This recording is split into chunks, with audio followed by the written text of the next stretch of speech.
मेरा 5 महीना हो गया, अभी तक 1 रुपया आया नहीं है, तो कहाँ से लाएंगे? खाने का तो घर में है नहीं। इतनी परेशानी है, छोटे छोटे बच्चे हैं, यतीम बच्चे हैं, उन लोग को कहाँ से ला के देना। ऑफिसर के पास, एडिशनल एसपी साहब के पास, ये गोर गरीब परेशान है, लॉकडाउन है, उनके पास खाने को पैसा नहीं है, खाना कैसे खाएंगे?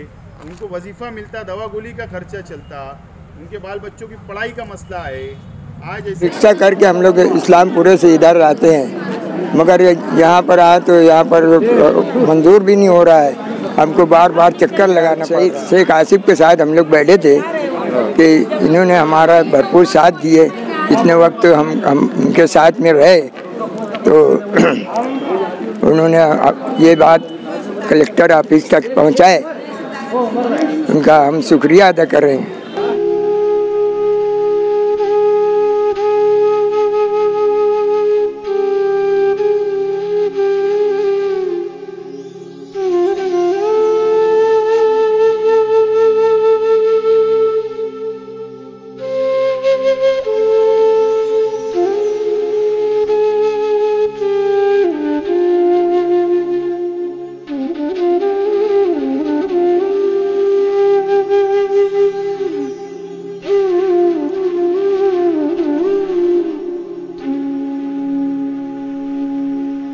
आज यहाँ पर मैं एक काम के सिलसिले में एडिशनल कलेक्टर ऑफिस इस कैंपस में आया था, तो यहाँ पर मैंने देखा कि संजय निराधार कार्यालय के बाहर, ऑफिस के बाहर पर हमारी माँ बहनें, हमारे बुज़ुर्ग काफ़ी बड़ी तादाद के अंदर यहाँ पर खड़े हुए थे। और इन लोगों की ऐसी शिकायत है कि जब से संजय निराधार का तहसीलदार नया आया हुआ है, वो शख्स जानबूझकर कई लोगों की पगार बंद कर दिया, बेवाओं की पगार बंद कर दिया, हैंडीकैप लोगों की पगार बंद कर दिया, और नए प्रकरण मेरी मालूमात के मुताबिक 800 प्रकरण यहाँ पर पेंडिंग है सेंट्रल असेंबली हल्के के, लेकिन वो शख्स जानबूझकर नामंजूर करते चले जा रहा है। और हमारी माँ बहनें, ये गरीब लोग हैं, ये हमारे बुजुर्ग, ये गरीब लोग हैं जो 50-50 रुपया रिक्शा का भाड़ा देकर रोज़ाना यहाँ कर जाते हैं, उनका पैसा भी खराब हो रहा है और यहाँ पर काम भी नहीं हो रहा है। इस तरीके की शिकायत इन लोगों ने मुझसे की, तो वहाँ मैं जब एडिशनल अपने तहसीलदार से मिला तो उन्होंने साफ तौर पर ये बात से इनकार कर दिया कि ऐसा हमने कुछ नहीं किया, बल्कि झूठ बोल रहा है तहसीलदार, बल्कि गरीबों से पैसा मांगता है। अब अगर हमको न्याय मांगना है तो हम एडिशनल कलेक्टर ऑफिस पे जाएंगे। हम वहाँ पर गए तो हम एक वफ्द की शक्ल में गए कि इनका क्या शिकायत है। एडिशनल कलेक्टर साहब प्रमुख इस शहर के अधिकारी है, उनके पास हम बात रखने के लिए गए थे, लेकिन उनका सिपाही अंदर से आया और उसने कहा कि 2 घंटा साहब को लगेगा, आपको इंतज़ार करना पड़ेगा। तो क्योंकि कोरोना वायरस चल रहा है और सोशल डिस्टेंसिंग बहुत ज़रूरी है, अगर हम 2 घंटा उनके ऑफिस के बाहर इंतज़ार करते गैरली में तो सोशल डिस्टेंसिंग का पालन नहीं होता, सरकार की गाइडलाइन का पालन नहीं होता। इसके लिए हमने कोई धरना वगैरह नहीं दे रहे हैं। ये एक बड़ा ज़मीन है, यहाँ पर खुला हुआ मैदान है, सोशल डिस्टेंसिंग भी यहाँ पर रहेगी। सिर्फ हम यहाँ बैठे हैं, जब भी साहब को टाइम मिलेगा, एडिशनल कलेक्टर साहब को, ज़रूर हम जाकर हमारी बातों को रखेंगे। और आज तो कोई धरना वगैरह हम नहीं दे सकते कानून के मुताबिक, हम अभी हमारी बात ही करने के लिए यहाँ पर आए हैं। बहरहाल इतना ज़रूर मैं कहूँगा कि लोक प्रतिनिधि मालेगांव शहर के एमएलए साहब की ये जिम्मेदारी है कि वो गौर गरीबों का क्या मसला है वो आकर हल करना चाहिए। इसका मतलब साफ है कि 800 प्रकरण अगर मंजूर नहीं यहाँ पर हो रहे तो इसका मतलब है कि नाकाम नुमाइंदा हो चुका। नुमाइंदे की जिम्मेदारी है कि तहसील कार्यालय के अंदर और संजय निराधार ऑफिस के अंदर आकर उनका मसले को हल करना चाहिए। मैं उनसे गुजारिश करूंगा कि आपकी जिम्मेदारी है, इसको आप अदा करिए और गौर गरीब जनता का काम करिए।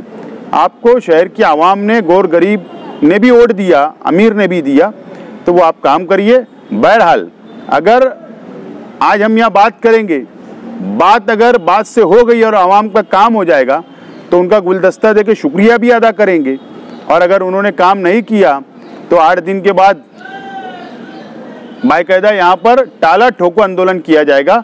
ये मैं आज आपके चैनल के माध्यम से प्रशासन तक ये मेरी बात को पहुँच जावे, एडिशनल कलेक्टर के पास, संजय निराधार के तहसीलदार के पास, प्रांत ऑफिसर के पास, एडिशनल एसपी साहब के पास कि गौर गरीब परेशान है, लॉकडाउन है, उनके पास खाने को पैसा नहीं है, खाना कैसे खाएंगे, उनको वजीफा मिलता, दवा गोली का खर्चा चलता, उनके बाल बच्चों की पढ़ाई का मसला है।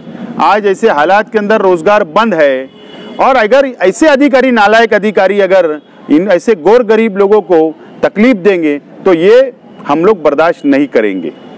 ये जब से लॉकडाउन लगा है, जब से हमारी पगार आ नहीं रही है और आओ तो यहाँ पर बोलते कि 200 दो, 500 दो, जब तुम्हारा कुछ होएगा। फिर 5 महीना हो गया, अभी तक 1 रुपया आया नहीं है, तो कहाँ से लाएंगे? खाने का तो घर में है नहीं। इतनी परेशानी है, छोटे छोटे बच्चे हैं, यतीम बच्चे हैं, उन लोग को कहाँ से ला के देना। ये मुतालबा तुमको पैसे का कौन करता है? कौन मांगता पैसे? वहाँ पर अंदर जाओ तो बोलते हैं ना, पैसा दो, ये दो, वो दो। अधिकारी बोलता है? हाँ। अच्छा, आप लोग, आपका भी यही मसला है इसीलिए बैठे? बोलो तुम्हारा क्या है? तुम्हारा तो मेरे ना पगार का करीब में तो कहते तुम्हारे बड़े बच्चे हैं, हम नहीं करेंगे। अब मैं बेवा है तो मैं क्या से लूँ? मेरे बच्चे जिसके उसके अलग रहते हैं। अच्छा, पैसा मांगते कहाँ से लाएंगे? मेरी तबीयत खराब रहती है, मेरी नस चौकब है, मेरी पगार के वास्ते तो तुमने कह दिए ये लगा दिया, उसके पुली मार दिया उन्होंने कि तुम्हारी पगार नहीं होगी। ये लगाकर आपको बता दी, ये बताया गया कि आपका पगार नहीं आएगा। आपका नाम क्या है? जुलेखा रज्जाक। इनके ऊपर इस तरह का टीक लगाकर यहाँ पर ये अपने 65 साल के ऊपर के जो बुजुर्ग है, उनका समझ लो गरीबी सतह से जो मंजूर किए तो उसके वास्ते आए हम लोग। और हम लोग इन्हें समझ लो, आज मेरी उम्र 75 साल की है और इसी यानी रिक्शा करके हम लोग इस्लामपुरे से इधर आते हैं, मगर यहाँ पर आए तो यहाँ पर मंजूर भी नहीं हो रहा है, हमको बार बार चक्कर लगाना पड़ रहा है। आज किससे मुलाकात करे आपने? आज किसके साथ बैठे थे? आज शहीद शेख आसिफ के साथ हम लोग बैठे थे कि इन्होंने हमारा भरपूर साथ दिए। इतने वक्त हम उनके साथ में रहे तो उन्होंने ये बात कलेक्टर ऑफिस तक पहुंचाए, उनका हम शुक्रिया अदा कर रहे हैं। अच्छा, ये जो है आपका प्रकरण जमा है या आपको पहले मिलता था पैसा, अब बंद हो गया, ऐसा कुछ मामला है? नहीं, ऐसा कोई मामला नहीं है। यानी आपका जो कागज मंजूरी नहीं हुआ है? हाँ, कितने महीनों से आपने एप्लीकेशन दिया हुआ है? ये समझ लो 4-5 महीना तो हो गया। 4-5 महीने से एप्लीकेशन दिया है, मंजूर नहीं हो रहा है। हाँ। तो आपको क्या बोला जाता है जब आप वहाँ पर आते हो तो? हाँ, ये बोलते हैं कि भाई अब होगा, अब होगा। कारोबार बंद है, लोग अपन सब लोग मिलकर हमें गांव को एक अच्छे रास्ते पे ला रहे के कारोबार शुरू हो। और अगर ऐसे ही अधिकारी अगर ऐसा करेगा तो ये उचित नहीं है। साहब, मैं आपसे हाथ जोड़ के विनती है मेरी कि आप उसको बोलो कि मेडिकल सर्टिफिकेट तो तू ना कर ही नहीं सकता, वो भी हाँ प्राइवेट का लाए तो ना कर देना, वो सिविल का तू ला रहा है तो उसको क्यों ना करना, एक बात। दूसरी बात, ये हैंडीकैप का बंद कर दे रहा, वो बेवा को बंद कर दे रहा। वो तीसरी कि आप उस अधिकारी को या तो उसको काम करना तो रखो, या तो उसका ट्रांसफ़र दो, या उस व्यक्ति को बोलो कि जितने प्रकरण पेंडिंग है ना, उसको वापस मान लेकर।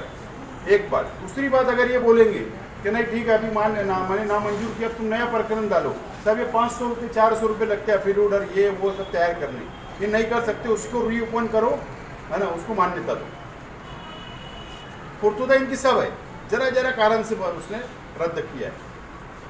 तो ऐसा मतलब नहीं है कि मध्य की बॉडी नहीं है, संजय निराधार की बॉडी फॉर्म नहीं हुई, जिसका अर्थ ये नहीं कि वो रिजेक्ट करे, मनमानी करे, ऐसा नहीं चलेगा ना। मेंबर नहीं है तो बॉडी नहीं है तो ठीक है, मैं चेक कर लेता हूँ कितने उसके पास पेंडिंग है। हाँ, उसका बोलता है टाइमलाइन। साहब, मैं क्या बोल रहा हूँ, आज देखो मंगलवार है ना, शुक्रवार पर्यंत करो, कोई चिंता नहीं हमको, आज मत करो, हम आप 4-5 दिन का टाइम देते।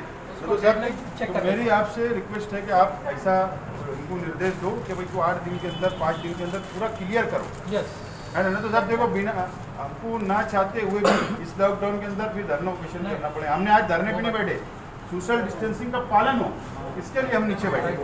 हमने कोई घोषणाबाजी नहीं करे, वहाँ चाय पिए ऊपर आ गए। मेरी रिक्वेस्ट है आपसे, ठीक है? मैं देखता हूँ। पुलिस तो बना के दो साहब।